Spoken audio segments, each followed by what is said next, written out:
Ooh. Everybody's getting situated again. My studio mode button apparently broke because when I tried to switch scenes just to turn on the card and whatnot, it was like, nah, we're going to switch automatically. We're not going to do that today. Yeah, there's a bunch of stuff that's wrong with this Atom Stream Suite. Like my chat gets stuck. The timestamps get stuck on it and won't change. So like I look at it and I'm like, oh fuck, I didn't reply to that person like 20 minutes ago. And here they just messaged. Yeah, I can't say much. I'm really bad about messaging people on time or like back, I would say, in a reasonable amount of time.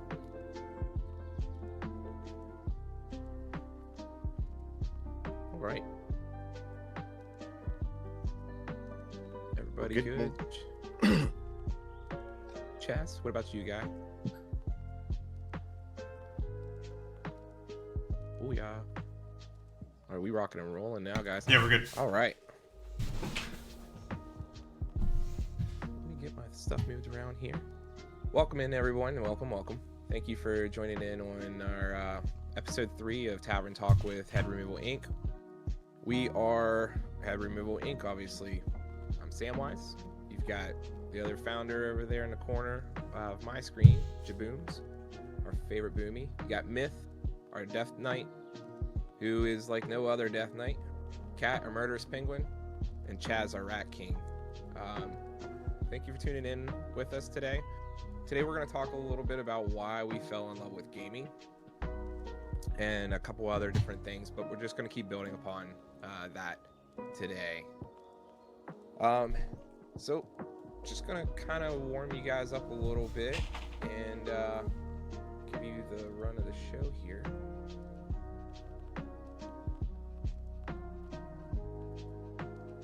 I gotta fix all my transition stuff so it's a little bit easier for me to do stuff, but this is what we're gonna be talking about today. You can kind of see our run of the show. We're going to talk a little bit about our early gaming memories, those games that really hooked us, why it mattered back then, which type of game do you prefer, the multiplayer or single player, what gaming's changed you, small streamer stuff, gaming then versus now, and then we'll wrap up with some final thoughts. Let me put the title card back up here. All right, welcome guys.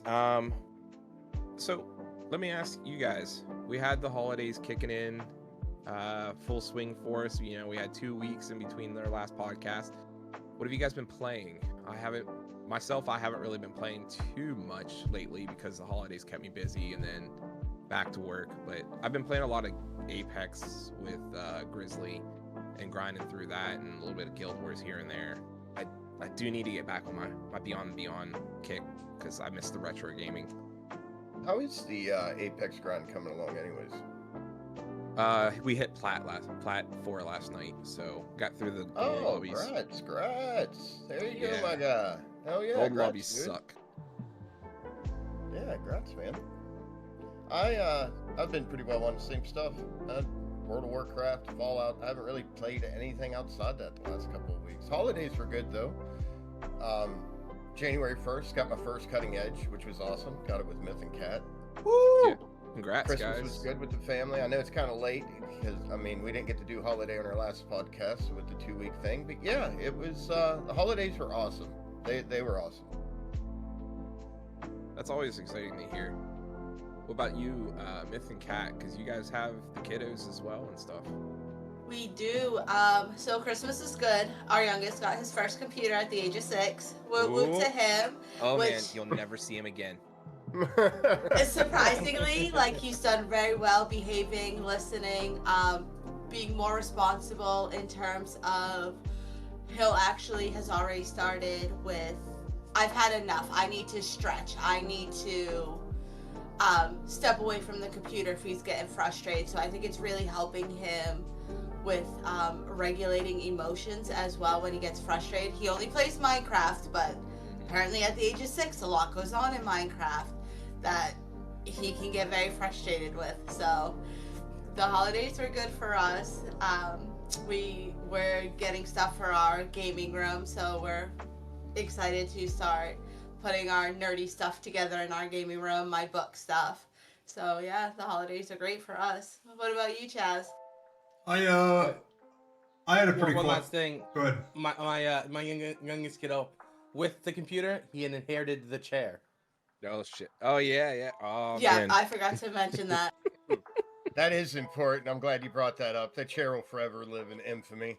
The chair. I currently Chad.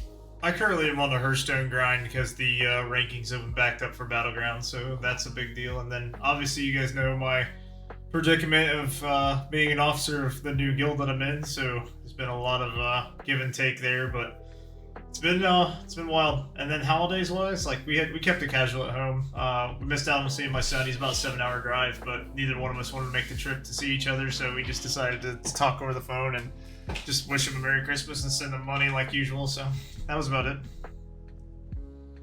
Right on. No doubt. Yeah, we didn't do much here. Normally we go to 4 houses because the wife and we have a split family. Both of our parents are divorced and remarried, so we didn't go to her dad's side this year because we ended up having 2 kids that were sick, and her grandmother was sick and wasn't going to be there, so she decided that we weren't going because that was the only reason she wanted to go, was to see her grandmother and whatnot. But we did. When I went to see my dad and my stepmom, we ended up going to this fancy restaurant called Orchards, and that place was fucking banging. I'm telling you, man, it was like, you go in, you sit in, it's real nice fanciness all around you, and you order your food, and they bring out like the little pate, like like a pre-appetizer, and it was like chicken salad with a slice of grape on it. I was like, damn, with a tiny fork, and that was good, and ate some of that, and then they brought us out for dessert afterwards, a spoonful of strawberry sorbet that was made there, and that oh my gosh, like I could inhale all of it. I'm not a strawberry person, but that was good. Pretty good, my guy. Oh my gosh, dude, like I love sorbet. That restaurant. I love I mean, you sorbet. seem pretty passionate the way you were talking about that there. That's... Lemons, dude, limoncello and fucking sorbet like that, dude. Like I love that stuff. It's so good. limoncello is so Oh good. yes, Yeah, yes. limoncello is so good. I cannot disagree with Anything that. lemon is like my jam. Fucking Myth and its Watermelon, lemon fucking my yogurt. jam. And strawberry's hard because sometimes it'll be really refreshing, but other times it has that weird like preservative taste to it. That's too I can't much. do strawberry candies. Like people are like pink strawburst, and I'm like, ooh, fuck those. Give me the cherries. Yep, the cherries all day long. No, I'm not a pink starburst fan. Not So- at all. I did have a a death in the family. On No. Thursday, on Thursday, my sister decided she was going to join the Marines, and she swore her oath in on Thursday. So I won't be talking to her as much. I'm sure I'm sending her crayons in the mail, and we'll go from there. Make sure those it's gummy crayons. Only You the had me green in the ones. first half, Chad. Only the green ones, sir. Is that vegetables? Is that what is that? Is it just healthier? The crayons. Only send her the fucking green crayons. That's all the Marines eat, man. Is green ones. I'm telling you, if you go on to like Crayola, they have where you can just get select colors of green. They probably got 100 different shades you can send her. Probably. They do have a box of green. It's like box of blue, box of green, all the different ones. I told you. I told you. We'll have to figure it out. Yep. Oh shit, that's awesome though. Anytime that anybody's joined the service, it's always it's a difficult and a rewarding time at the same time, because like your sister, does she have family outside? Like, does she have husband and kids too? Just she's single. Gotcha. That makes it a little bit easier in the beginning, but if it's career based, it works out for a lot of people. Especially if she wants to become an officer and stuff. I know my dad did 33 years, and you know, I thank him for that because he was able to provide a lot of stuff for us. Not so much his time with us, but he did make sure that we didn't go without if he could help it. And we got to go to a lot of places. Like I got to go to Germany because he was stationed over there, so that was fun. Same. Went to school Yeah, over there. So you spent a couple years over there. Yeah.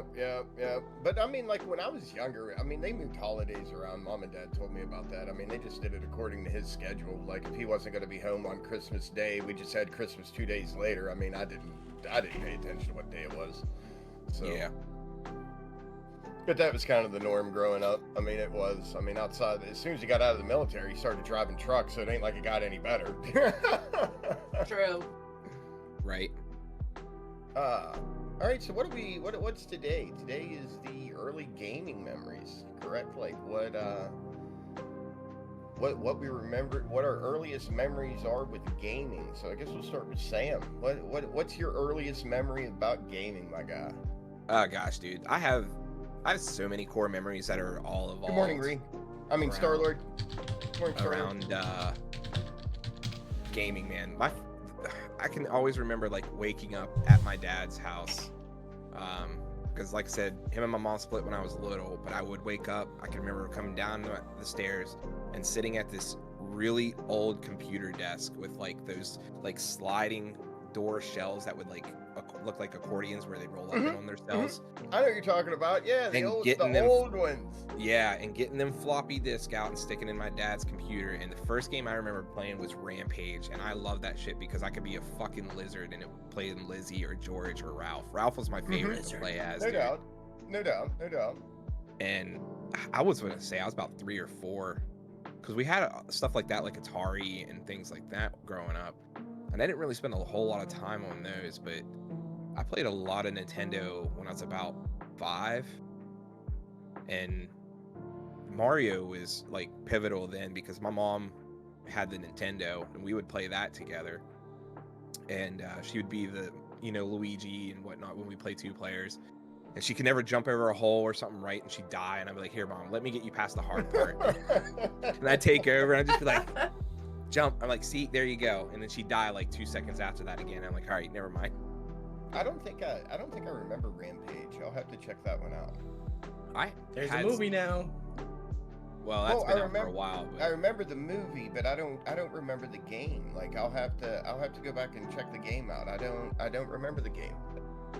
yeah, it started out as an arcade game, and got ported over to like the PCs, like old MS-DOS shit and stuff. If I remember right, the whole entire point of the Rampage game was like literally just to cause as much Destruction as possible. Destroy all the buildings and eat the people. That was the best part of it. You climb up Sounds like the side of a game our building, 6-year-old would like. punch the window out, and somebody'd be like, help me, and you'd be like, grab smash. I really don't remember. The only thing I remember for a floppy disk was Oregon Trail. Like that was it, and that wasn't the first game I remember. But yeah, that's the only thing I remember on a floppy drop is Oregon Trail. I remember playing that in school, Oregon Trail. Yeah. History Oh, yeah. class. Yep. Those and number crunchers. That was the two big games we played all the time when we got to go to the computer lab in school. It was like, hey, do we have to like do the math stuff? No, you can play whatever you want. All right, Oregon Trail it is. The funny thing was learning about Oregon Trail and playing the game, but as a kid, not really realizing the struggle that those guys went through, and then as an adult looking back, being like, I would have never done that. No, I'd have stayed exactly where I was. Yep. So there's a lot of stuff. Like Jim and I grew up in the same towns and stuff like that, so we grew up around a lot of stuff. We didn't know each other until high school, but we had an arcade here at our mall. It's called the Dream Machine, and that was the best fucking thing, because like when we were kids, there was a bar right next door to it. So parents would go to the bar and their kids would go to the arcade. Sometimes you have parents in there, and then right across from it was a Kmart. So like my mom would be over there, I'd get stuff in the food court, eat for a little bit, and then go play at the arcade for a while she shopped, because that was it. When we were kids, our parents shopped for fucking hours. I can remember being at Walmart till 3 in the morning, man, with my aunt. When Walmart came around, my aunts would come, my mom would go shop with them, 3 in the fucking morning. Fuck that. Like us kids would be like asleep on a shelf somewhere. I never had to endure too many of them. What about you, Chaz? What's your earliest gaming memory? So, hold on, I want to type this rest of this out. I played a lot of Sega. The Sega entered my house. It was like the first console I ever owned. But before that, like I talked about this during the last podcast we had. Me and my cousins were back and forth about buying consoles and beating each other out. They had the Nintendo first, and I got a Sega. They got a Sega 64-bit. Then this was back in the Bit Wars, right? So a lot of times we were fighting to get the better consoles and stuff. I ended up with this Sega Genesis was my first one, and I watched my dad play Mickey Mouse Castle Illusion. It was the first game that came with it. He started playing it, and I was hooked. I don't think I remember that one either. That one was started on Sega. Yeah. Castle Illusion. I had a Sega, but I don't think I remember. Yeah, they made Castle Illusion. I think they made another one for the 64-bit, which was like the second in that series, which had like Donald and some other stuff too. So, but during the Bit Wars, that was a thing. My dad literally unboxed it in front of me. Said, "We're gonna play this. I'm gonna play it. You watch how I do it, and then you take over." He beat it within a couple days. It took me a couple weeks because I literally didn't have the dexterity that his hands had to go hand-eye coordination. So, but yeah, my parents really got me into doing that, so I enjoyed that a lot. And then obviously the PlayStation followed up right behind it, right? Because I had to outdo their 64-bit Sega. Oh, whoa! No one got a Dreamcast? No, you were the only person I knew that no one got a Dreamcast near me. Yeah, no one owned a Dreamcast. The least sold console ever, bro. I had Nobody one. had it. I had one. I had every console. Bro. That was the first game to open up online, or the first console to open up online multiplayer. Yep. That was old, and that was actually Diablo was multiplayer on the Dreamcast. They ported that to it. I didn't know they put Diablo on it. So that led into the PlayStation, Chaz? Yeah, the PlayStation, and then, none of the stuff was terrible. It's just, I think I was inexperienced at the time, right? Like, we really didn't know what gaming was. Hand-eye coordination wasn't what it was supposed to be. I think I had the same math games in, like, high school, or back in grade school, where they let us have a little bit of computer time after we finished our studies, and Tetris was the thing, right? Like, I was just playing Tetris all day, so I probably could have got really good at Tetris now thinking back on it, but I just didn't care for Tetris too much and putting bricks in little places, so not a big deal. What about Cat and Myth? Yeah, Cat and Myth. Early game? What's your earliest memories? So my earliest memory of that was playing on my brother's PlayStation 1, because I'm the youngest of the group. I'm only 32. So old! Wait, what was her console? Her first one? PlayStation 1. Yeah. Oh gosh. Whew. We did have that was his, and the first thing I remember is he got me that Monsters Inc. Scream Team game. It was right after, like, probably a year or two after Monsters Inc. came out, and You had to go around the factory and you had to scare kids, and then you could switch between Mike and Sully, and it was just a laid back good game to play when I was, I think, 6 when I started. So it was just something that was super easy, got around scaring people, something I could play with my older brother. But we really didn't do a lot of gaming when I was like young. We still had like a really good mall. We did a lot of bowling. So, but that was my earliest memory, is playing Monsters Inc. So my earliest memory, I thought it was Doom. Way back in the day, Doom on PC. One of the first-person shooters ever.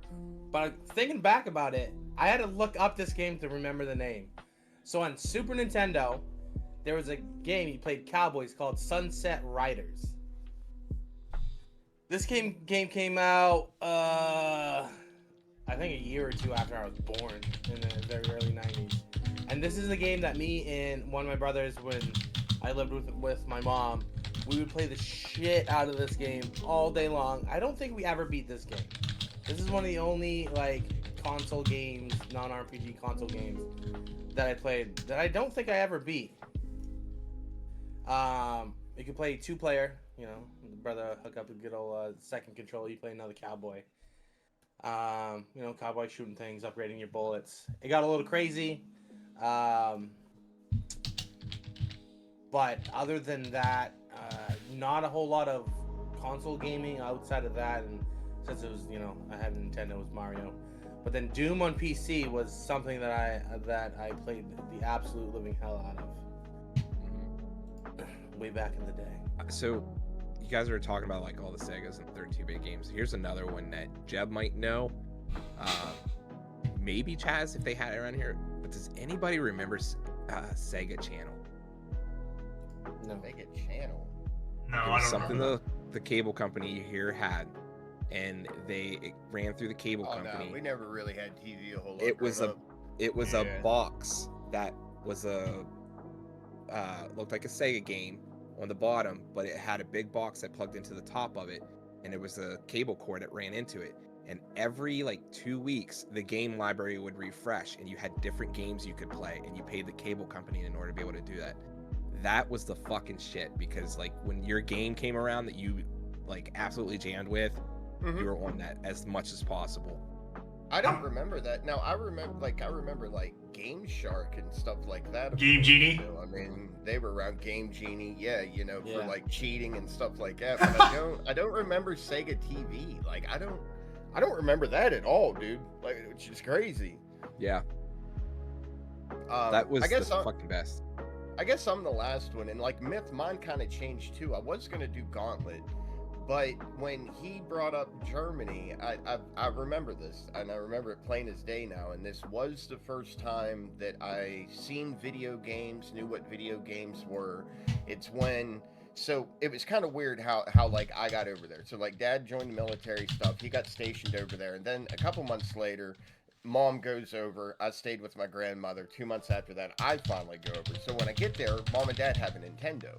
So I go from my grandparents' house, which was really rustic stuff like that, to finally seeing video games. And I remember the game that they were playing at the time was the original Mario. And then you didn't have saves. You couldn't save your game, you know, go to bed, get up and play it again the next day or whatever it was. So on the weekends, Dad and his military buddies, they would come over and they would do like these all-night gaming sessions. And I cannot remember the amount of times that I would get just screamed at because I would come like low crawling out of my bedroom and be peeking underneath the chair just to get a glimpse of them, you know, trying to beat the next stage, or if I knew they were getting close to Bowser or whatever, you know, so I could watch it. And then that translated into, that was the first game I do remember playing, was the original Mario. And I can remember never being able to get past the first stage when I was playing it, Goombas running into me, or me running into the little Kappa birds, or trying to jump on one, hit the shell fly into me. So yeah, it has to be Mario, man. Mario was my first game that I ever seen. Shortly followed up by Double Dragons for the NES, and Double Dragons was absolutely top tier in my opinion. Like, Oh my that's a gosh, game. Double Dragons 1 and 2, man. That Yep, was yep, I had to yep, like yep. I had to really I gotta think throw a about nod that. out there to him. Double Dragons, good game. Yeah, We had problems that was- making the spin kick though. Like I always hated trying to do the spin kick and that shit. It's just mashing the buttons together, but like It for whatever was just A fucking and B reason. because Yeah. Nintendo had A and B. That's Yeah. it. But it was The just only way fucking to do terrible that to try to for- get a spin kick off sometimes. The old Nintendo days, like I had track and field, and I had the fucking pad that you had to like run on and stuff like that in order to be able to make your character run fast, and then you had to like jump, and then whenever you hit the pad again, it would make him land and stuff like that. That shit was fun because like I would get down on I couldn't run that fast to make my character go fast on the screen, but I would get down on the ground and I'd fucking smack my hands off the pad as fast as I could in order to get my character to run super fast. That shit was fucking great. I miss those days, man. Like there's a lot of like that brings up a lot of games. Like when Jeb said Double Dragon, like I had to toss myself back and forth. Like, all right, was it Double Dragon or Mario that I most remember? But it was a lot of Mario for me. And the fucking Teenage Mutant Ninja Turtles game that was difficult as shit once you got Oh my god, yes. I know when what you got you're to the talking about. fucking to the part where you could drive your vehicle around and stuff like that. That was like impossible because if you used all your bombs by accident, you were stuck. Like I don't think there was ever a way to get around it if you messed Yep. up. Yep, yep, yep. That and Battletoads, the speed level, bike Battletoads level. was such a good game. Battletoads was another one that was such a good game. Now, I didn't get to play, they redid Battletoads on Game Pass. I don't know if you've seen that or not. Like, they updated it and all kinds of shit. I didn't get to play the updated one. But the old Battletoads, top tier. Like, that game was so good. Even though it had one of the hardest stages to beat in gaming still to this day, Yeah, it was an amazing game. I It just was watched an amazing game. I just watched the gameplay of it the other day and to see what it was like after the fucking bike level because I could never get past that last Yeah, dude. little part. And there's an even more difficult. There's like snakes or something that comes out of the walls and stuff, and you Mhm. have to jump on them at the right times to jump to the next one, and they disappear and there's spikes and stuff. I was like, oh man, I don't know if I'd have been able to get past that as a kid. Yep, never beat that one. That was one we never beat. We played it a lot, but we never beat it. Remember that Teenage Mutant Ninja Turtles game? Because That was another one, dude. We It's had Nintendo, Burned in so our hard. mind. we had the first two Ninja Turtles game on movies on VHS. The 1st one and the second one, Secrets of the Ooze. Mhm, Greatest mhm, movies ever. mhm, Dude. mhm. We'd play we'd have two TVs set up. One TV we'd have the VHS set up playing the movies. And we'd be playing the game. Being the old my middle brother. Well, that kind of spins us into the next one. So, what's the game that got you hooked? I guess Into we can- gaming? Yeah. Holy fuck. Alright, so let me go first on this one. This is a game you guys might He's have passionate not about have it. heard of. Yes, this is a game I put in more time than World of Warcraft, bro. So it's an Asian MMO. Let me see. So Sam can bring up a picture. So it's called, I don't know if it's still active. It's called Flyff. Flyff. So it was an acronym. It stood for Fly for Fun. It was an Asian MMO. That was. I played the shit out of this game. You play a character, and there's like it has a job system, and you eventually upgrade the job system. But being, an Asian style RPG, it was like it's the grindiest game you can think Holy of. cow, man. Yeah, I had to look it up. Never What was it? never How seen was it. it I had to spelled? look it up. Yes. Also, it is a heavily pay to win if you wanted to, but you can get everything in game because everything you bought off the store, you could sell in game because everything that you bought was items and everything was sellable. So if you grinded enough, you could get enough currency and buy whatever you wanted. Yeah, like Vlad said, it's either grind or pay. And when I say grinding, so when I was playing, the max level you could You get. had to live on that thing. Yeah, so when I was playing, you would hit max level, and then it would reset, and you would get a different rank. So the highest level when I was playing was called a level 120 hero. And it would take, if the only thing you did in that game was grind experience, it would take 3 years to hit max level. If that is literally the only thing you did. Holy cow, dude. So And I did it one time. I just created a character, and when I came in, I'm gonna tell you these are old graphics, by the way, and I'm running around in town right now with a ton of people just sitting around. Oh, yeah, it's still quite active. I'm surprised because it is old, dude. Yeah, it's still. A lot of vendors though too. Yeah. Buy their gold. Looks like some. Yeah, EverQuest it was cool type because stuff, like man. the vendor system was really cool because as a player, you could set up your own shop and you would set your prices for all the items you want to It sell, was like Fantasy. and Star they had would that. come to you and just buy off you, and you could go AFK. So so if you spend all day grinding stuff and you want to sell your items to players rather than NPCs, you would set up your vendor and then just go to bed, and when you wake up and you don't have gold. Yes, Sam, you bringing back memories. Holy shit. That's crazy. Kat, what got you hooked? I mean, if this is what got him hooked, I'm intrigued to see what got you hooked on gaming.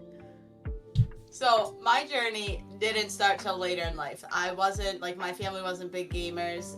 If it was like my mom doing like PC games with me. On Friday nights, it was like those hidden mystery plotted PC games that we liked. It was actually when I met Myth, and it was like 5 years after we got together that I actually got into gaming. And it was Diablo was the first thing he ever showed me how to play. Diablo 3. That's funny. That's what I started Lindsay on. That's so and funny. we That's started the first game that. she ever played. We started out slow, but then he was still raiding, and he's like, I think I would sit and watch him raid because I like the parade colors, and then we got into WoW, and that was the end. It was WoW. Oh yeah. And I will always come back to WoW. We've taken 2 breaks since I started playing WoW, and then we'll look at each other one random night and be like, it's time to go back. So between starting Diablo to really like dip my toes in to transitioning to WoW is what got me hooked. And now that we have the raid group and I'm really learning, it's like, now you're stuck with me. Like, I will always be WoW. WoW's one of those games. It's a very unique place. I think, unless you play it and become part of the community, it's really hard to explain it to somebody unless you've been a part of that MMO experience. But WoW's a very easy game to get hooked in. Like it is. To me, it's a beautiful game. I love that game. Yeah, Sam. Listen, I played it. Like, you act like I never played it. I played the shit out of that for a long time because my Xbox 360 Red Ring, and I started in classic, like original WoW or vanilla WoW, and then played Burning Crusade and Wrath of the Lich King. When Cataclysm came out, that's when I quit. But I would say you played it, sure, but you haven't played it with us. So, yeah. I'm gonna need a better tank. There it is. That's it. Amen, brother. I mean, you could start playing and be the better tank. So, I'll move on this conversation. So I was at a church lock-in after all this Bit War stuff and having a Sega for a little bit.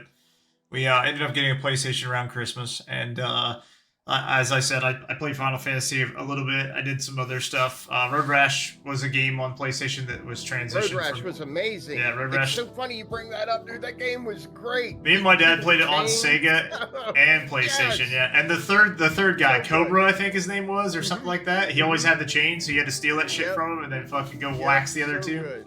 So good. But I actually got locked in on a church lock-in because, you know, being of good Christian faith, obviously they had Twisted Metal there on a projector. We played Twisted Metal all night.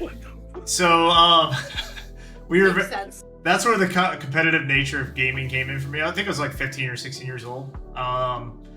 It definitely developed my skills on wanting to play with other people. And then after I started building teams, we started playing Dota 2 in the Warcraft 3 engine. I knew what Warcraft was now. Got into the lore on that, and then ended up in WoW myself. But I think the social aspect really drew me in. That's where it clicked. Like, I get to do this with other people. I don't have to just sit here and play with Mickey Mouse and try to beat this witch in this stupid game that I've been playing for years. Oh no. Now I've got a broad spectrum of, there's a lot more people out there I can connect with and we can have fun together, so. The fucking candy world on Mickey Mouse Castle Illusions, man. Ugh. It was terrible. I still gotta look that game up. I'm gonna do that now. Yeah, it was a baller game. I don't remember it. I really don't remember it, man. It was one of those games that I would like try so hard to beat, and I'd get to the last level and I would die, and it would take me hours to get there. Like, it was like I never to this day ever beat it. That Lion King and I vaguely Aladdin. remember this. I vaguely remember this. Those two games were like, if you could get past certain levels, you were the legendary dude from your friend group. Like, Did you- pass that level? Yeah. Did you ever go to the computer lab, like in school, and play Prince of Persia? Like, I think every school had that. They had Prince of Persia. So bad. They had a few games that you would play that you'd have to fucking pull one disc out, load the other disc, or it was the floppy disk, right? So it was floppy disk drive, fucking close it and do all that shit. Prince of Persia was like the game everyone was trying to beat, and like if someone was very close to beating it, we were standing behind them because we only got like an hour to do anything. So like we'd all get to the same point, had to fucking shut the system down, and we'd all walk out. But everyone was playing that game back in the day. The worst part about the computer lab is like, when you were a kid, like, you knew, like, if you were one of the gaming crew that played on them and wasn't like trying to learn or anything like that, you knew what computers played the games well and wouldn't crash on you and stuff like that. So you're like, everybody, you see all of us like, that was mine, that was mine. No, that was mine. Because to be fair, it wasn't like we had the best machines ever in school, you know, like it was definitely the case. Yep. We had to What do a got lot you of that. hooked, my guy? I'm kind of interested to see what game got you hooked on gaming. The game that really got me hooked on stuff would have probably had to have been Golden Axe back in the day, because I really enjoyed a lot of them beat 'em up games. Okay, that makes sense. Like Streets of Rage, Yep. all of them. What was the one? I think it was called Streets of Comic Rage Strip. was really good. Streets of Rage was really good. I think the one game that I played that was hard as fuck was I think it was called Comic Strip. You were like a comic writer, and you got sucked into your comic, and you had to go through the levels with like knives and stuff like that to get through it and stuff. But what Golden Axe got me hooked, because when you played that game, like getting through the levels, seeing the different types of enemies, fighting the big giant knight ones, like the Death Knight like ones, that was all really cool, because all of the design of the characters was awesome. And then of course the spells, like I played the chick mostly on that one because she had the dragons for her spells, and you would make, like, if you collected enough, I want to say they were called mana points or something, but they were like little vials, and you beat the shit out of little gnomes to make them drop them. But you would get those vials and stuff, and it'd fill up your bar. And if you casted it with one, it would just be like a simple fire spell that would hurt the screen and stuff like that. But when you got all of them, like a big fucking dragon head would come in and just like burn the fucking ground on the enemies and then leave. And it was cool as shit because, yeah, right? Because it was cool as shit because like it was kind of a little bit more simpler with that, but when Golden Axe 2 came out, like it was a big silver dragon head. There was a little bit more animation to it and stuff. That really made it cool for me. But like I grew up mainly in the Sega area, so like I said, the Streets of Rage, any Metroidvania style game, like Castlevania, the Castle Illusions, Mickey Mouse games, Lion King, any of that side-scrolling jump puzzle, fucking beat the shit out of something, that was, of course, that was kind of like all of the games in the Sega era because it was side-scrolling, but anything that made you have to jump in time really Probably hooked why me. you like Devil May Cry as much as you did, because I remember you played I think all of them, didn't you? Except for probably the last two. I've played every single Devil May Cry. Okay, all of them. All right, I was gonna say I know you really got into that franchise, but that makes sense if these are the games that kind of brought you into it. You know what I mean? And then like the Good. new games, I was gonna say the new games today, like Hollow Knight and Silksong and Ori and the Blind Forest and Will o' the Wisp, the second one for that one. those were like, I would sit and just play them for hours, because that's one of those games you can just sit back, you can plug in your controller, chill on, and just get through the levels. I need to play Shit off Hollow Knight. I've and had a jump lot of stuff. people recommend that one for me, and I still haven't tried to play through yet. I need to try Hollow Knight. Yeah, and mostly for me, like nowadays and stuff like that, it's still mostly comp games.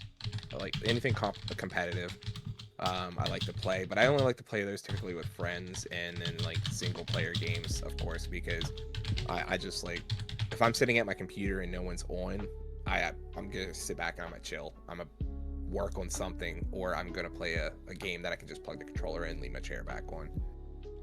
See, it's weird you mentioned them, because like I remember Mario, I remember Zelda for NES, which was one of my favorite games, and then I remember getting the Super Nintendo, playing a lot of fighter games. I played a lot of Mortal Kombat and stuff, but I wasn't sold on games until PlayStation released Final Fantasy VII. That was the game that changed me, like, as a gamer. I went from playing games kind of part-time and being outside as a kid and running around and doing all that kind of stuff to becoming a full-time vegetable. I mean, it just led from Final Fantasy to, I know Legends of Dragoon came out somewhere around there. I ended up playing it. Star Ocean came out. It was just RPG after RPG after RPG.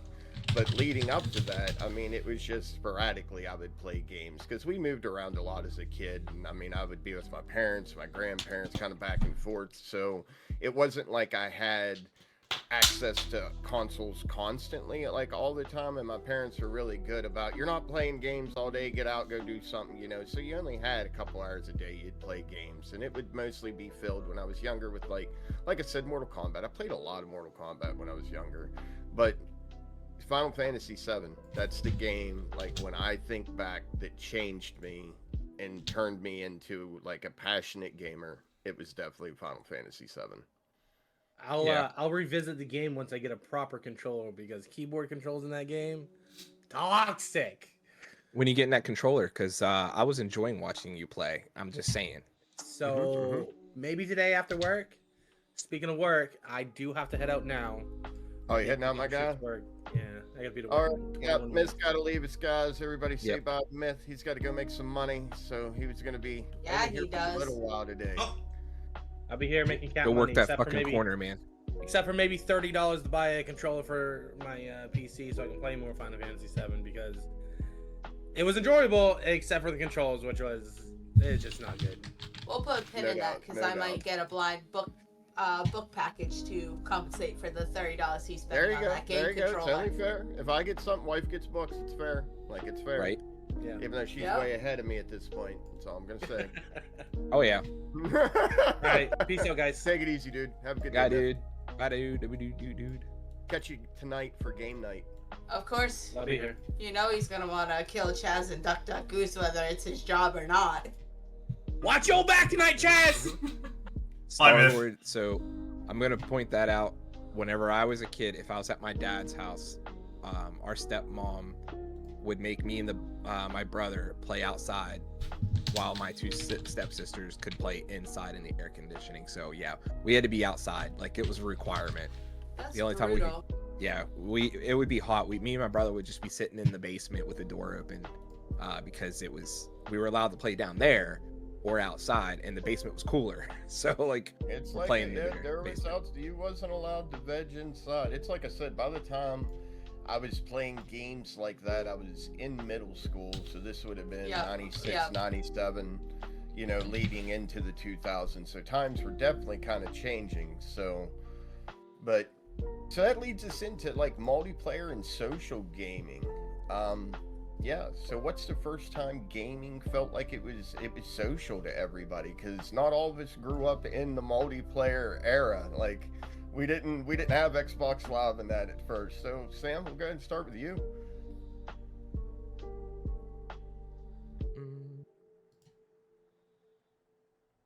Hold on, sorry guys. That just kind of Unprepared. Up, Chaz is gone. No, it moved for a second for some reason. Chaz is like- back. Yeah, I got it back. All right. So why gaming mattered back then for me, like I said earlier, like it was something I did while my mom shopped, going to that arcade, standing in Kmart, or while she was in Kmart and stuff like that. Or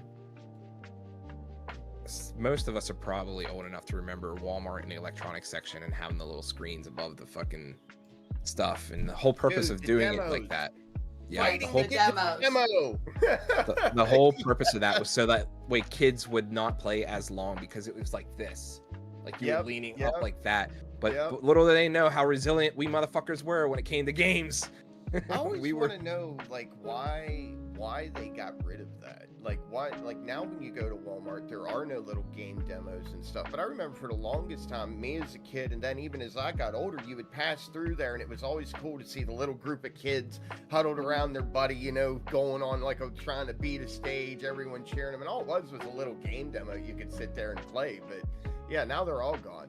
Now they don't even do that anymore. GameStop used to do it. I think they were one of the last ones, and then they took it out. I mean, COVID stopped that pretty hard, right? Like, you don't want to touch other things. I think it was gone before COVID. It was gone before then, but COVID would definitely put a nail in that coffin. Yeah, COVID would have got rid of it completely, but yeah, they got rid of the demo stuff for that shortly after PlayStation was no longer. It was just PlayStation 3 came out, and I think that's pretty much when they stopped doing that stuff, because they needed to make room or something. I forget what Walmart did for that. Buster, is that any better, man? I turned off the noise suppression on my filter, so I hear you fine in Discord. I don't. Yeah, well, if it was going in and out. It might be over his stream. Yeah, stream's a little bit different for me. So I think a lot of us had to get really technical savvy when it came to like multiplayer and social gaming, right? Because the biggest one I ever did before I got a PC and started doing other PC things was Halo 2. We were hooking Xboxes up. We were pulling Xboxes from buddies' houses. We were getting Halo 2 games together where we could LAN party these Xboxes together and play with like 8 people in a lobby. So that was a hard, horrible turn of events sometimes, just pulling someone to your house and having 4 controllers for their Xbox, and people had to bring stuff from other places just to play the game. So, but it made it for a lot of fun and very enjoyable when we all got together and actually had a party to do that. So, yeah, there was a lot of stuff that happened. You know, a couple of us a little bit older, so we evolved through the consoles. Got better at certain stuff. Like, I got really good at shooter games, Halo, Gears of War. It was just like a really good escape, and then we could get a lot of stuff done. I think that's really what it was an escape. I mean, honestly, we were growing up in a generation that was going from reading was like your thing to do and being outside and social, to where video games was hitting a technology point where you were legit going into a completely different world. Like, when you sat down, it was a completely different place to be. And I think that's why Final Fantasy, like I said, why that made it so impactful to me, was that was the first game that I felt like you were fully immersed in. Like, going through Midgar and then exploring the outer worlds and all the little towns, and like you became a part of that universe as you were playing it. I didn't feel that way when I was playing a side scroller like Mario. Like, Mario was like a little game to me as a kid. It didn't feel like I was being immersed. Even in the early Zeldas, I didn't feel like I was part of Hyrule or whatever, you know, like I was fully immersed in it. It didn't click like that until I played Final Fantasy. Then that was like world immersion. And then other RPGs, I realized, because then the game didn't talk to you, you were reading for 100 hours on end, you were getting fully immersed in these worlds. And it's like I said, it was kind of like an escape. It was your break from everything else, was getting engulfed in these worlds. Back then too, with a lot of them games, like a lot of the RPGs for us, that's non-existent in a lot of them now, is we spent so much time, like, we could read all of the dialect, all that stuff. Nowadays, it's hard for me to hold on to that and want to just not skip it and stuff, because I'm like, the story's not very interesting. I'm not going to read. But the biggest thing for us when we played RPGs, like Myth playing Final Fantasy VII, is going around and spamming the search button, because every fucking object, whether it was just like a background object that had physicality to it to where you couldn't walk through it, you could search that and it'd be like, here's a potion. You would just randomly find stuff in barrels, and like that doesn't exist in a lot of games nowadays. And so like that immersion doesn't feel as strong to me on a lot of that. Yeah. Kat, you have anything to add on why gaming mattered, like to you as a kid growing up? So it mattered, like, I was a huge book person. But when I got into gaming, it was a change that I could visualize easier than in a book. So it was like that escape, like you said, of, you know, rough day at school. I got into a lot of gaming, but it was more like Just Dance and stuff. With my best friend, we would have dance parties on the weekend. It would be a whole family, like my mom, her dad, her brother, any other friends we had over. So it was a different escape because we were able to have fun, play. Like Just Dance had those wacky dances that you could just laugh at each other about. But it was just a great way to escape and also build a community of friends and just be able to visualize over like reading a book. Like I said, I didn't get into gaming until I was like in my 20s. So for me, it was the social aspect of, like, I liked the American Idol, Just Dance, Guitar Hero, so all those musical type of games I liked. And it was just escaping from school and life. Like I needed the escape because my dad was going through a lot of health issues. He had a lot of health problems, so it was a way for me to just disengage from life. And that's why like gaming mattered to me so much, was I could just put on Just Dance and just dance for hours and forget that, you know, I had school and high school was tough. And Guitar Hero was really good for that too. Like you just spaced out, just playing music just for hours, and you could just jam on. And if you were frustrated, you could jam on those keys, like the guitar. And then when I was learning to play like Crash Bandicoot, so I would smash my controller just to be like, I'm so frustrated with school today, or this person pissed me off, and you could just jam on those keys and knew that they weren't as easily breakable as controllers seem to be now. Chaz? Mine's a little rougher. So I played sports back in the day, and because I like the physical aspects of doing stuff, but I also like the mental games and stuff. So we grew up poor. Like I said, the Sega was the first thing we ever afforded for console gaming. So when we picked that up, it was like the highlight. We barely got a game maybe once every couple months, I think. I had to beg, plead, do a bunch of chores, hopefully, get something later on. And then they started bending them so I could actually start pulling them. Greatest hits. Yeah. That's where most of my games came from. The Right. Greatest hits pile. Literally just, they would just be sitting in a bin and they'd be marked down like half off. My dad would pick up a couple and then we just go and play that for a couple of months. So I like the aspect of just challenging your mind a little bit, because my mind worked differently because of the ADHD stuff back in high school. So my focus, I don't know why I could focus on video games. I think it was just because it was always changing and it was always keeping my mind fresh. But that was what kept my mind going, was I could sit and watch this TV change and do stuff, and I'd have to figure stuff out. And it kept me focused on doing stuff. And actually, when some people go to psychologists when they're younger, I was one of those guys because my mother just wanted to understand me more. They said the video game, once I started video gaming, it was night and day. It was like I didn't really need, some of the medications I was on, some of the other stuff, but it was literally, this gaming thing's helping. You should buy him more video games. As soon as they said that, I lit up like a fucking Christmas tree. I was like, I'm poor, right? But I need more games. I can remember back in the day when PlayStation's games, because that was like the biggest one. I had so many, and when I traded all of them into GameStop, like, and got like a couple $100 out of them whenever they were still only offering, was like stacks of games. And I can remember just always going to Walmart. My like new game would be out, like Camelot, or not, it's Camelot. Medieval would be out, or Gex, or Twisted Metals, and any of those, and like they were $30, and that didn't seem like a lot. And then of course, Game Boy was a thing too. So getting Game Boy games for like $30, like just thinking about how that was, why it mattered back then for me was, my mom didn't have a lot of money, but she still bought those for me. And like Christmas was even better or birthdays, because you got two to five games maybe or something like that, because my mom was she was a bartender, so she didn't make a whole lot of money. Yeah, I like those games for Game Boy that had like more than just one game on it, so it felt like you had all these games and it was for the price of just one. It was really nice.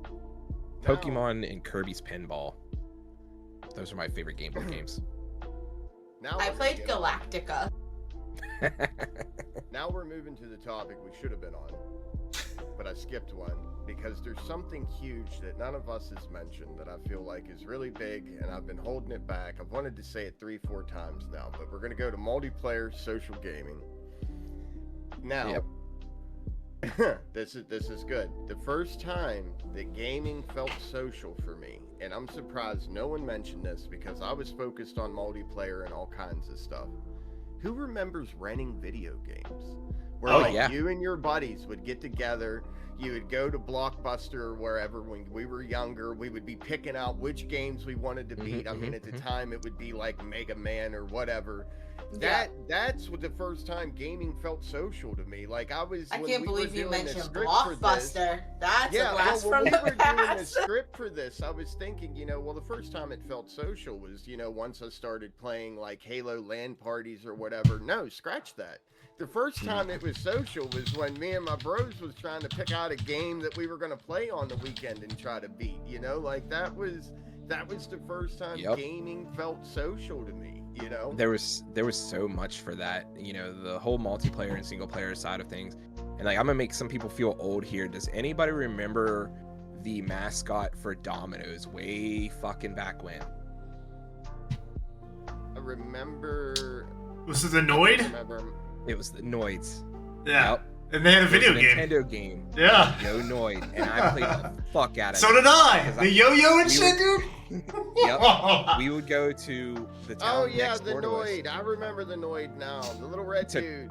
There was a video rental store across the bridge from us in a town called Piedmont.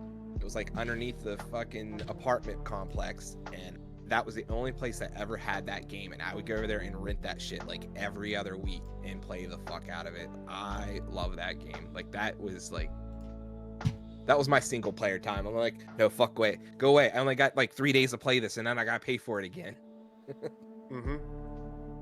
That is truly the first time it felt social to me. Like that was I guess the couch co-op was like the first time that gaming felt social. And I mean, granted, then that led into like with Sam, they used to do big Halo like gaming tournament events, but I mean before that we would do local LAN parties with all of our buddies in like a room, 7-8 Xboxes. Then that turned into renting out places to do bigger events. And then Gears of War, of course. I can't tell you how many times me and this dude I'd go stay at his house for the weekend, pack a TV and an Xbox with me so we could play ranked Gears of War all weekend. Specifically got a fucking a fake leather couch that was like a love seat size or whatever. I got that and put that in my bedroom just so my friends Jeb and JD, my other best friend from since I was like in first grade, could come to my house and live at my house while we played games for fucking days. That's where HRI started. Yep. That is the original HRI game. In Sam's bedroom playing Gears of War. Not the basement? Is where HRI came about. Hey, Jim. If you want to, I think we could go to Oregon and go ahead and rent us a couple video games of the last Blockbuster if you like. The last movie galleries over in Washington. There's still a Blockbuster alive? Yeah, you have the last one exists. Blockbuster membership cards. Those things sell for a couple $100 on eBay. Do they? Yes, you have the original ones. Yeah, there are people that make Blockbusters in their homes. We have so fun fact about the old movie stuff is me and my wife actually met at Movie Gallery. Yep. I Like, remember when Lunar worked at Movie Gallery Yep. with her friend. I worked there for a Yep. couple years, or I mean, yeah, a couple months, and then that's Movie Gallery. That's when all of them started closing down. Before you said you worked there, though, Monsters. I thought maybe you guys just touched hands on like Dancing with Wolves or something, like that one movie you're both going after, you know? Yeah. No. So we know Kat was mainly not into like WoW. So Chaz, do you have any like LAN party experience? Like when was your earliest like multiplayer experience with like gaming? So after the Halo 2 experience with doing LAN parties and stuff, I actually moved into. I went over to my buddy's Kevin's house, and this was I kind of moved in with him for a little bit. But I watched this guy play hours of, I think Dante's Inferno which was a Dota 1 aspect in Warcraft 3. I think that's what he called it, Dante's Inferno. He did a bunch of lobby games inside of Warcraft 3, I think. But he played different games, but the biggest thing I remember watching him is he played like an all random abilities game in Warcraft 3's engine with Dota 1. And he's played that religiously. I don't think we've ever stopped playing it. I still have Dota 2, and every once in a while I'll keep, patching it in case I want to go back to Dota, because MOBAs got started back then, and playing with a group of people and cussing over it was like playing Call of Duty, but you were playing your favorite game. So Warcraft was still there for me. I get to play a little bit of those games, and then it just kind of never really stopped. Dude. I think we still play those to this day. We put Unreal Server on our computer's, I guess, network when I was in high school, and that was pretty well what our high school was filled with. Was any waking moment we could get on a computer, it was Unreal tournaments. We did that shit at because Jebba graduated the year before I moved into the career center, and we did the same thing with Halo. Yep. We put that on the network, and everybody could download or install the executable for it, and we would play massive, like 32 fucking. Because I think the PC version of Halo let you go up to like 64 players in a lobby or something like that. It was crazy amount. Damn. Yeah, we kept passing those tricks down to the other generations. Yeah, like when you get in, you need one person in computer labs to do this. and I wasn't in computer labs, and I figured out how to get around it. Hide it in the system folder. Put it where they'll never find it. We had like Yahoo games, and we'd found backdoors to get into them, like fucking a website called Amish Donkey. It was a weird fucking play, but you could get past the firewall lock in order to get to play like pool in the mornings and shit like that. We got our teacher hooked on Duke Nukem 3D. He was like, "What are you guys playing?" And then we put it on his PC. Oh yeah, Duke Nukem. That's the way to get around it, to play a lot, get your teacher hooked. I do want to ask one more before we go. Before we change, because I feel like this one's really good. Is gaming more or less social now? I'm gonna touch on that one because like gaming felt really sociable back in the day, because I played a lot of Halo. When Halo came out, I met Joe, my other friend, who I don't see as much because he travels a lot. He's never really around, but I do talk to him a lot. I spent a lot of time at that dude's house. That's actually who I played a lot of guitar with. And then when I met Jeb, me and him, we're like, "Oh, you play guitar? You play guitar? All right, cool. We jamming," and we played. Like, I met 3 people in my high school, like in 9th grade, that meant a lot to me, and I spent a lot of time. It was Joe, Jeb, and Adam, Jeb's cousin. But like, we spent a lot of time doing that, and me and Joe would play Halo and Legendary for days. Like, we stayed up for like 8 hours straight the first time playing that, going through Legendary, no sleep, sleeping in his closet at the end of it, and passing the fuck out for another like 14 hours, getting back up and doing it again. And then, like Jeb was saying, like doing the LAN parties, like Joe was in a band, and we would all hang out together. I worked at Little Caesars. Me and JD would get off work from Little Caesars, bring a shit ton of pizzas down, pepperoni rolls, all kinds of stuff, and we would just hook up all of our LANs together in our Xboxes, because we would do that, and you'd have people in the bedroom, over here, over there, and it'd just be a massive, like 16 players, because I think you can only have 4 on the original Xbox. Yeah, you only had 4 controller hookups. So we'd be doing that. So there was a lot of social aspect to it. And then like to Call of Duty, you would make friends playing Call of Duty, just randomly joining a lobby, and like you would see somebody and they'd be like, "Hey, you're pretty good, you're good," and you would friend them, and then that would be the end of it. you would keep, you know, in touch with them and stuff, and that's where a lot of my like Xbox friends come from, but who I don't actually talk to anymore. And I then feel like, good. go ahead. I was gonna say, I feel like the social aspect is like, in gaming it swelled at one point in time, where like with Halo 2, Halo 3, like in Xbox Live parties, you were getting hundreds of friends, stuff like that.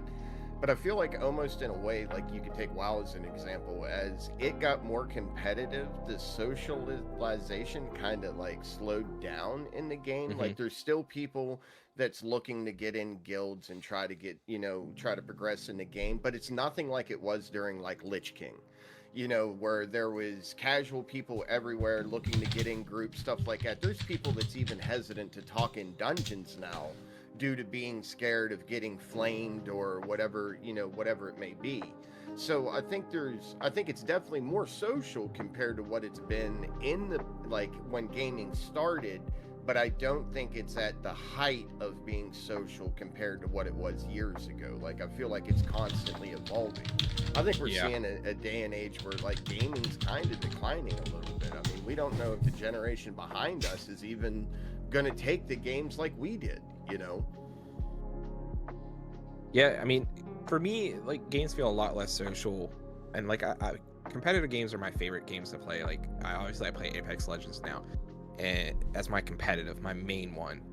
And I don't join Apex and like, oh yeah, this guy's cool. I've met like 3 people. I played with a dude named Constantine and another dude, and we would win a lot of matches in Apex in the early days.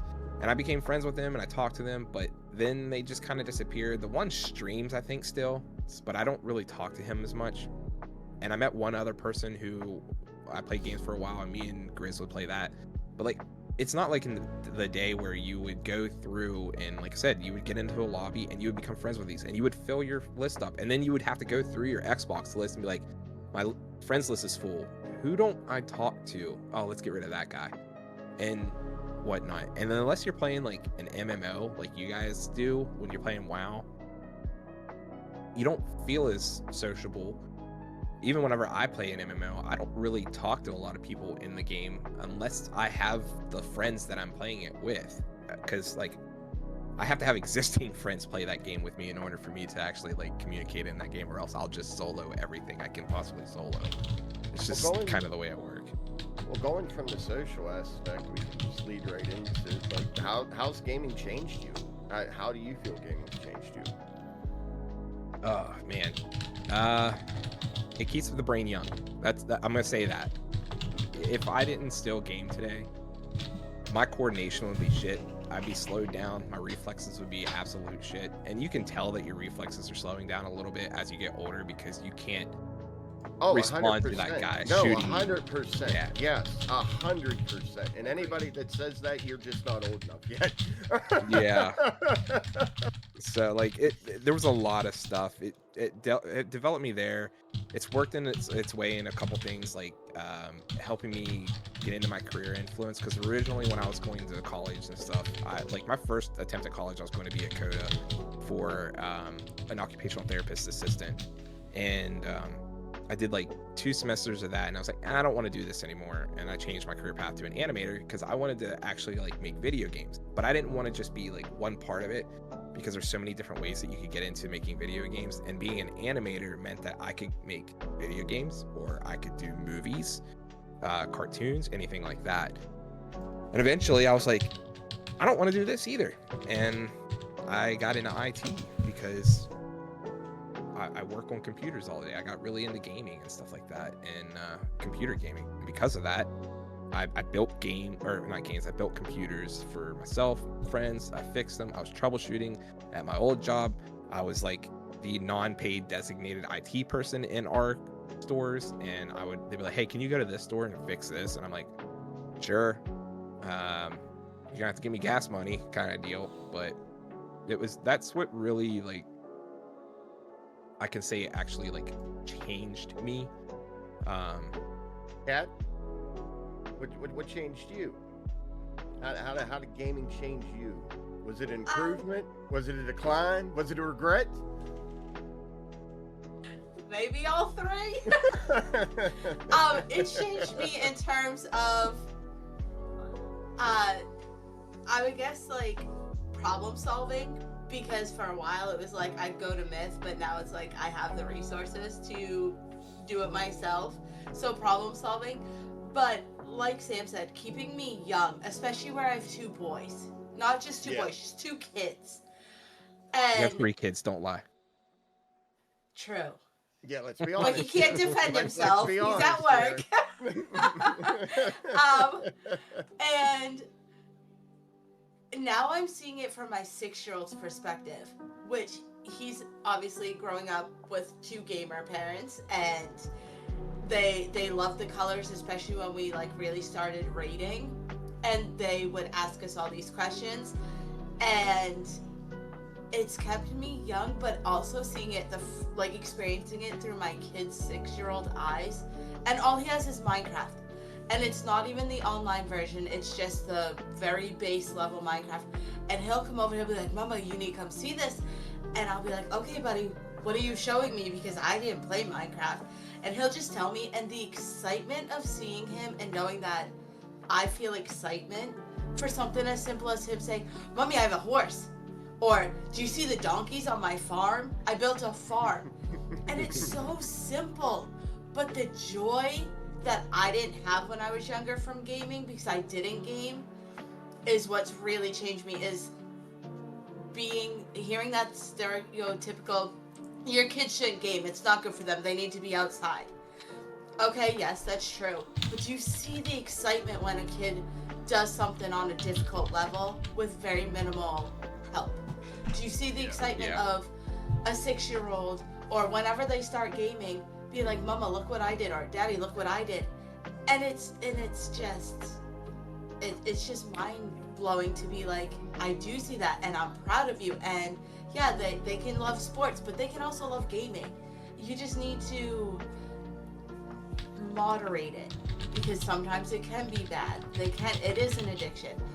But I think it's really changed me as a parent, and being able to have something else besides reading to bond with my kids is what really changed me.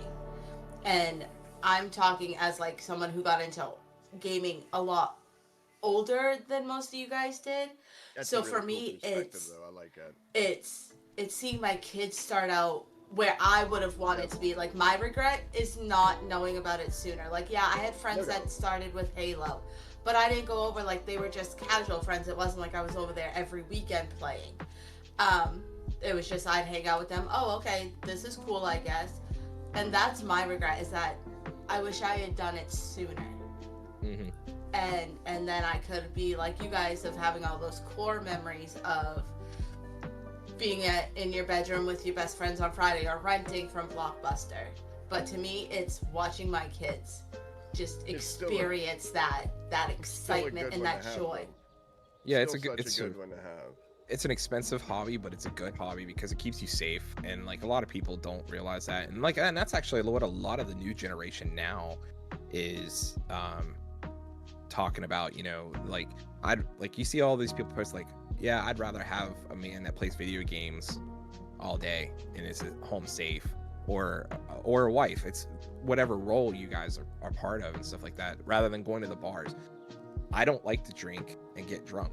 There's plenty of people out there that do, and that's what they do. And then I'm not saying your relationship is bad, but that's just the kind of relationship you have. And there's always a woman, like, unfortunately, my mom's ex-husband, who is my sister's dad, he was a pretty big drunk whenever I was a kid, and he would be out drinking all night, and we would have to go find him in the morning and figure out where he parked. So, like, I never wanted to be a part of that. Like, I knew where I was. You know, my wife knows where I'm at. I'm in this fucking chair. I'm over there. I'm in, you know, we're laying in bed watching TV and going to sleep kind of deal. Or I'm at work. Like, she knows that whatever I'm doing, I'm safe. I'm not out and about and doing stuff. Chaz? I agree. How'd gaming change you, my guy? So, leadership skills... Made him a rat. Leadership skills, hand-eye coordination, problem solving, some of the things that I look for, like, in my job and my work aspect. So I kind of lean on my job alongside of gaming, because number one, I'm a hot-headed NCO for the Army, so every once in a while, like, I need to calm myself down. Gaming will keep me there. Also, like, I might think I'm hot shit in a video game, and then I see a kid that logs in, 23-year-old kid that we bring into the guild, and, like, he humbles me because he's playing way better than I am, and I know I'm getting older, so I know I'm not going to be top performing against some of these newer kids coming in, so I have to face some of your kids, and that makes me feel bad. But it never really it kept me centered, like Sam said. It keeps me out of trouble, keeps me humble. The only thing I wish I would have changed from like then to now is probably came off the games a little bit more, because I think we all have a small addiction that we have to log in, we have to check something. I mean, we're in the social media era where we have to check our phones every once in a while. Like for us, it's not our phones; it's usually our PCs or Discord. Or so I think that we're in too deep. I know certain countries, like over in the EU, they get a subsidy from the government. Here's your money for having an addiction. We need you to just try to not game as much. And you know, there are governments actually helping people because they know they're so addicted to certain things. So, yeah. Oh yeah. I think overseas, didn't they end up putting like timers or something on like some of those cafes because people were legitimately like playing 23 hours a day or something and sleeping 2-3 the one kid who sat down when Diablo came out, he sat down for 40 hours in an internet cafe and actually passed away because he wasn't doing what he's supposed to get his activity and keep his body going. So he lost his life to 40 hours of just gaming. That's wild. I mean, some of us know that after an hour of gaming, I'm going to go let the dogs out. My dogs keep me humble, too, because now I have to get up, go let them out, which is downstairs, so up and downstairs. Maybe I don't want to do that, so, but definitely want to. I got these fucking needy-ass kids who are like, can you get me a drink? That's you have right. 2 feet and hands? You know where the fucking cups That's are? right, get to the cupboard, stop looking at me. But then it Right. also helps you step away from the game so you're not. Get your stretch out, yeah. Yes. Right. Like, we have a water fucking tank. Jeb hooked me up on that shit. He's like, go get one of these. And I bought one of them, like, big 5-gallon water jugs with They're a amazing. dispenser and stuff. And, like, the kids drink more water now and stuff like that. Wasn't expensive. And it's been the best thing I ever, highly 'cause, like, recommend I'm it. just If you like, buy a lot of water, just get the big 5-gallon dispensers. Yep, It is yep. The so kids, much better.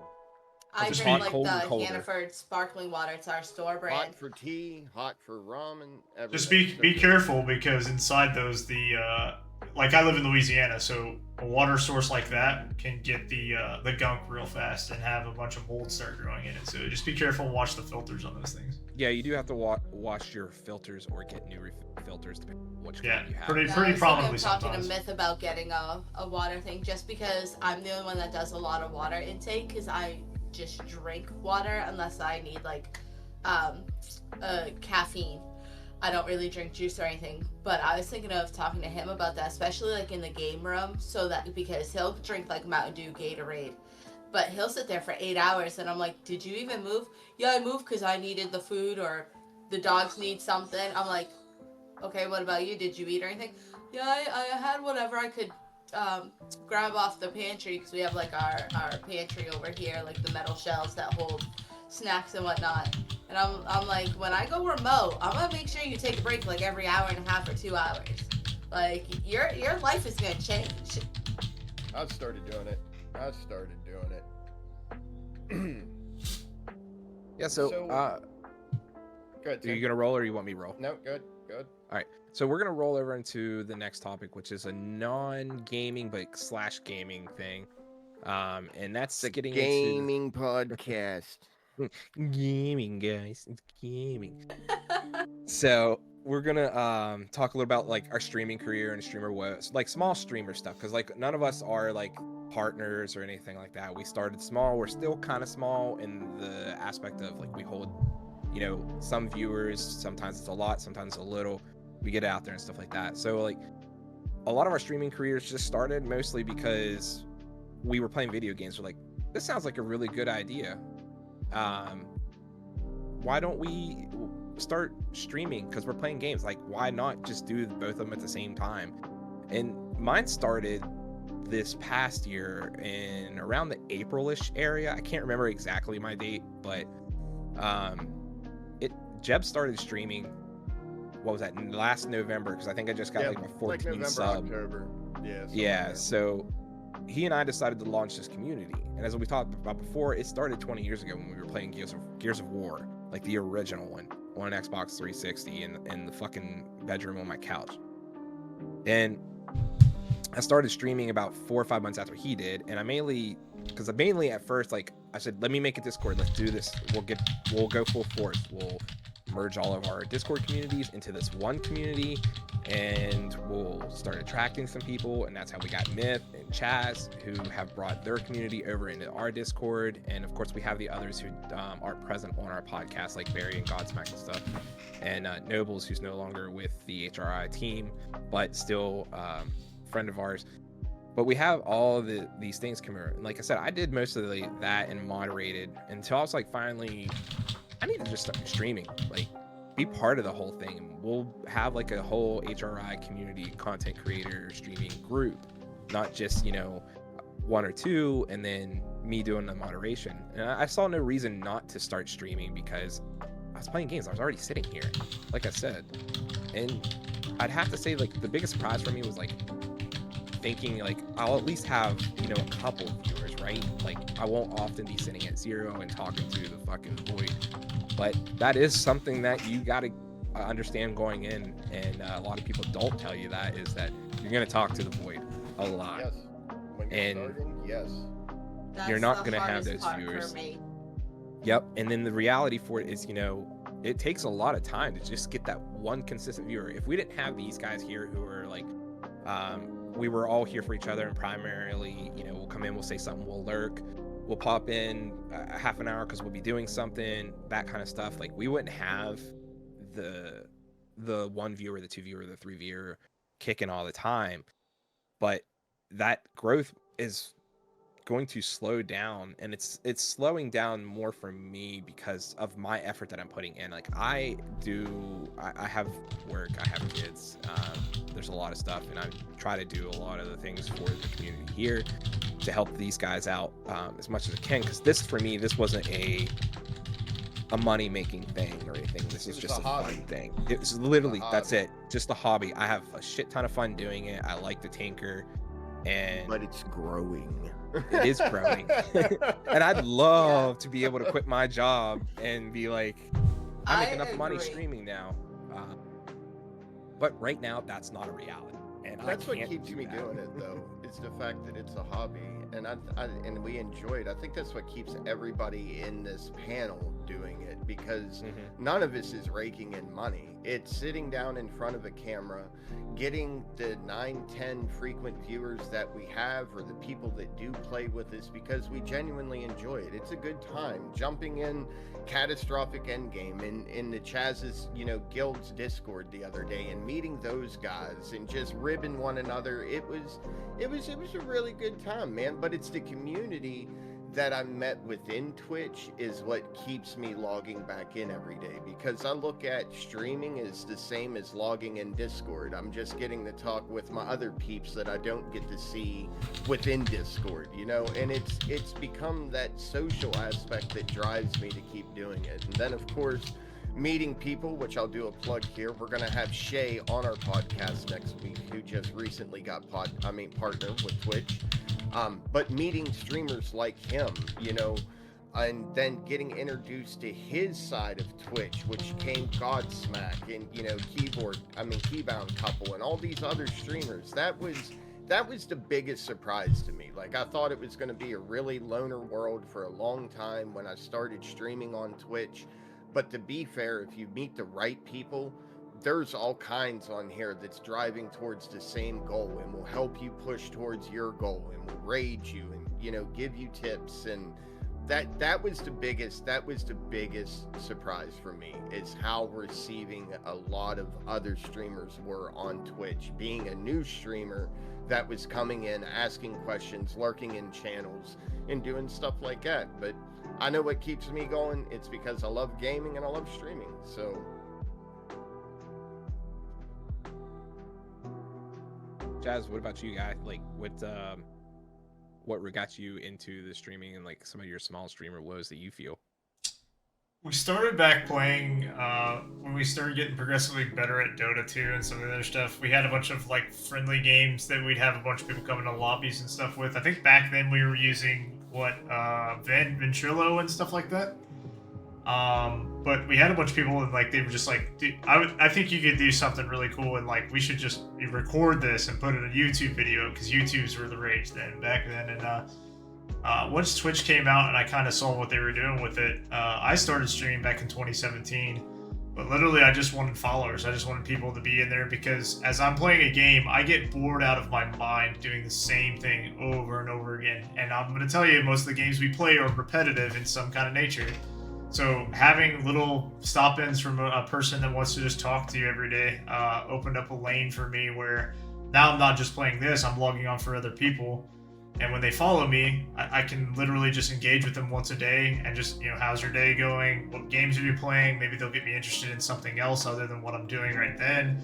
Or they might even be interested in the game I'm playing. So it gives me more, oh, I didn't know that. Oh, I didn't know this spell worked like this. Or, it fed the beast of, I don't know some stuff and I can't read everything by myself and brought, more to my games, a little more meat with the potatoes because I was only getting potatoes at one point in time. But I think that today's society, it's harder to go out and talk to a person in public without making them feel, weird. And if I went out there and just blurted, hey, I'm playing this video game, like they wouldn't understand that. So it opened up a lane of, hey, I'm playing this game, come watch me do it. And then people want to invest in that. There's a game you're playing? Oh, I want to see that game. Or I want to come tell you how to play this game because I've already beat it. And that, for me, was the big aspect to it. I don't care to grow my stream. I don't care to make money on it. I don't want to do it full time because I think that if I did it full time, I would invest a lot back into my family or the people around me. But I like just being there with the followers and the people that come in every day that want to see stuff, talk to me every day.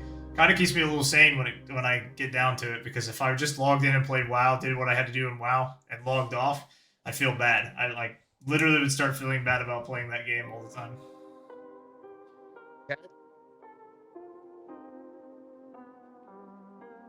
So mine was because Myth started streaming. So I started streaming, I think back in May of last year, because his quote was, "You're a girl who games." That was his biggest thing.